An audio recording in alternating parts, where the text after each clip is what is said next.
I've never been to a chiropodist. A chiropodist spelt with a C, a chiropodist. And I'm not sure, but I don't think anyone ever talked about chiropodists in any company that I was in when I was growing up. It was certainly never discussed in the family home. I never heard my mum say that she was popping off to see the chiropodist. I never heard of my grandmother talk about the chiropodist, but she did. My gran did talk a lot about feet. She did. She talked a lot about the perfect way to cut your toenails and how to avoid bunions and stuff like that. I think that's something that happens when you get very old. You have less focus on the outside world and more focus on what's happening with your feet. But yes, as I say, I don't know anybody that's been to chiropodist, and I've never been. I've never even inquired. I've never actually phoned a chiropodist or passed a chiropodist shop or store. I don't even know where they operate from. I couldn't tell you. And I dare say if I spoke to somebody, I said, you don't know if there's any chiropodist in town, do you? And they wouldn't know what the hell I was talking about. But, yes, I was thinking at my grandmother's house was a youngster, and she used to teach me about my feet. And having, lots of people have acquired knowledge about dental health and,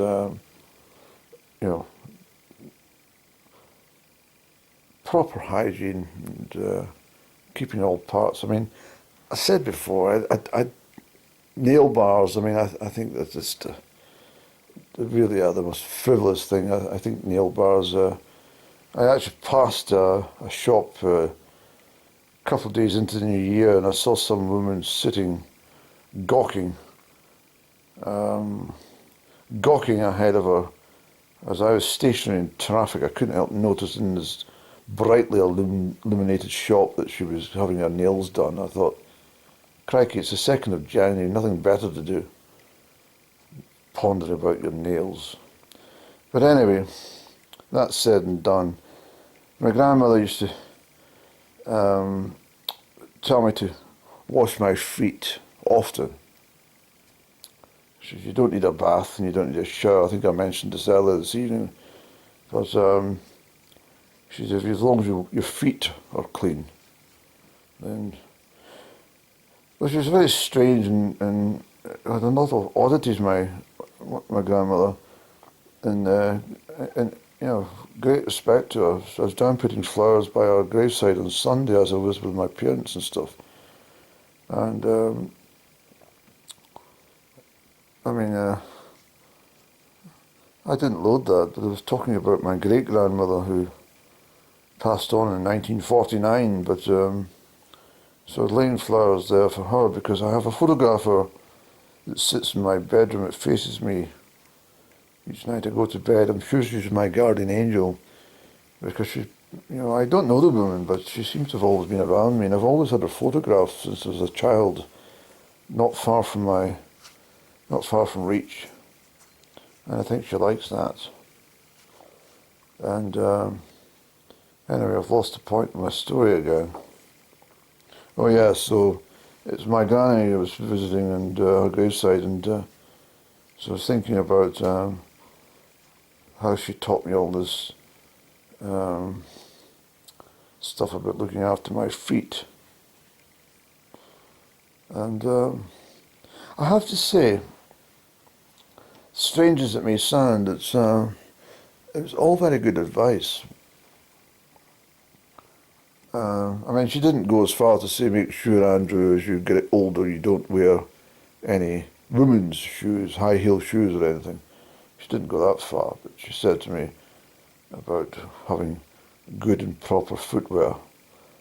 And she said to me about, I used to have to get myself, climb onto the kitchen sink. I don't know if everyone remembers something called a Belfast sink. I think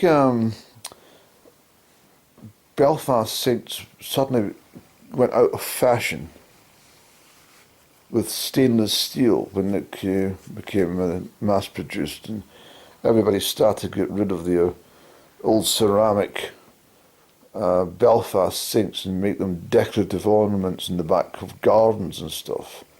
The place was littered with Belfast sinks, and if anyone had a bit of a brain, they should have gathered up all those Belfast sinks and made an absolute bloody fortune then later on, because Belfast sinks are very sought after, especially the original ones.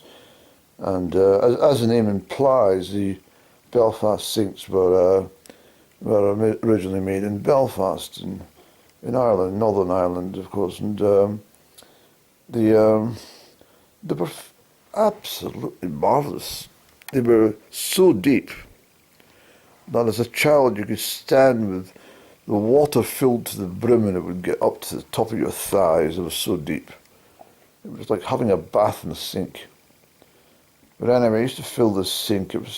I don't suppose it was very hygienic when you think about it, if you were putting the dishes in after tea and then somebody's bathing their feet about an hour later in the same sink, but no one seemed to care.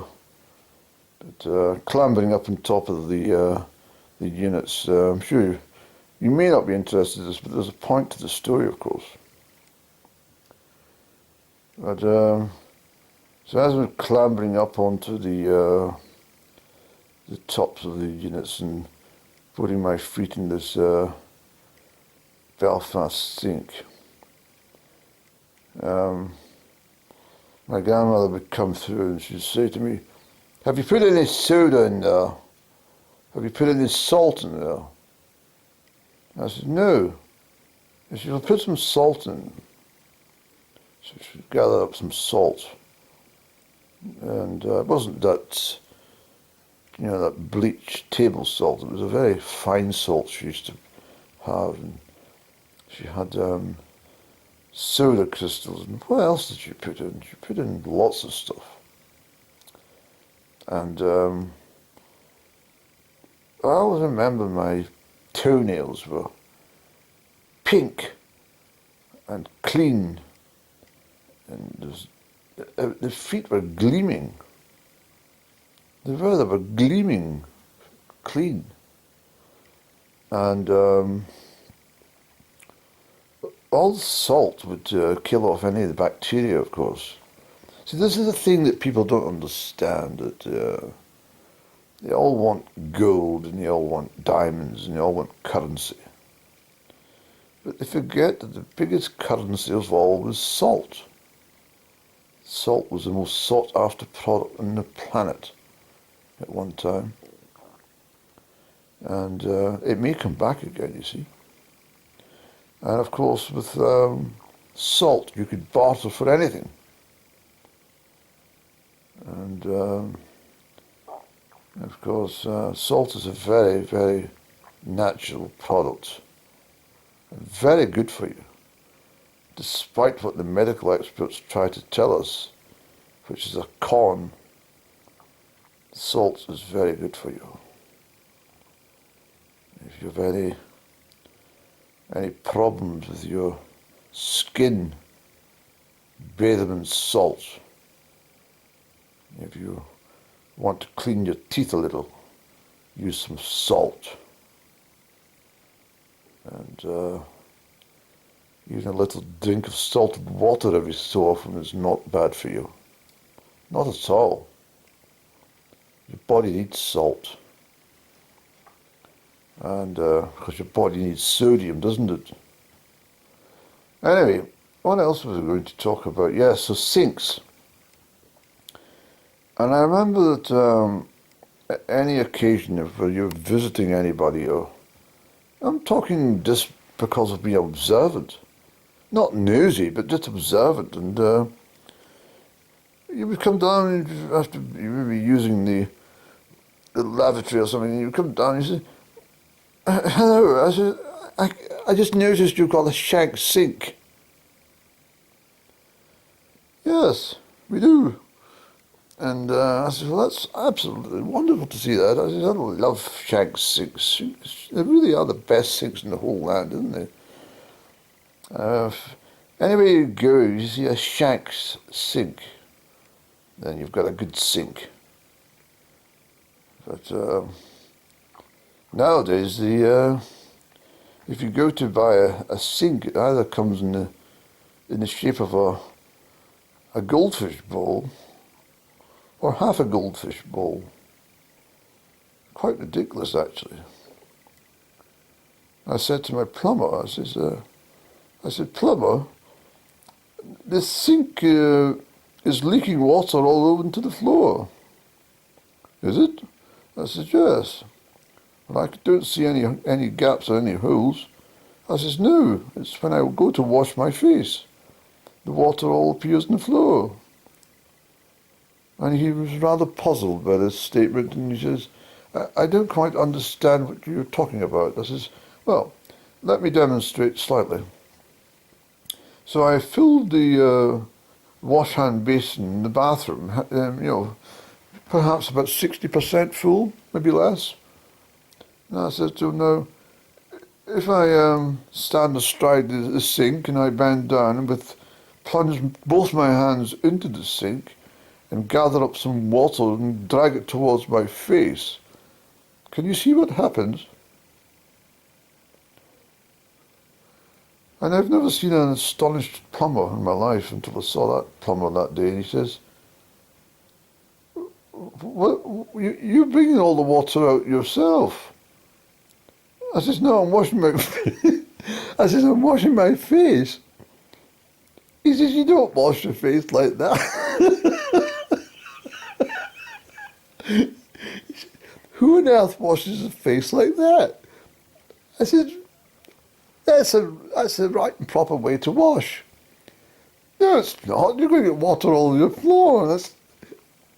I says, well, I never used to get water on the floor. This is my point. I says, I've always washed my face like this. And I says, well, it's only since you got put the sink in that I'm getting water on the floor. What's his problem? And he says, but nobody washes their face like that. He says, it's the water.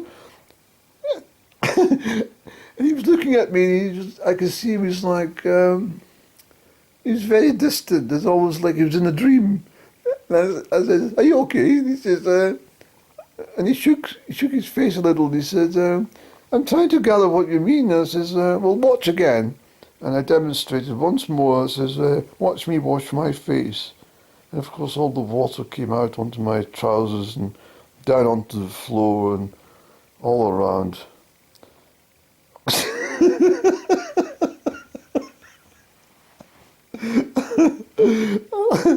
And he's still not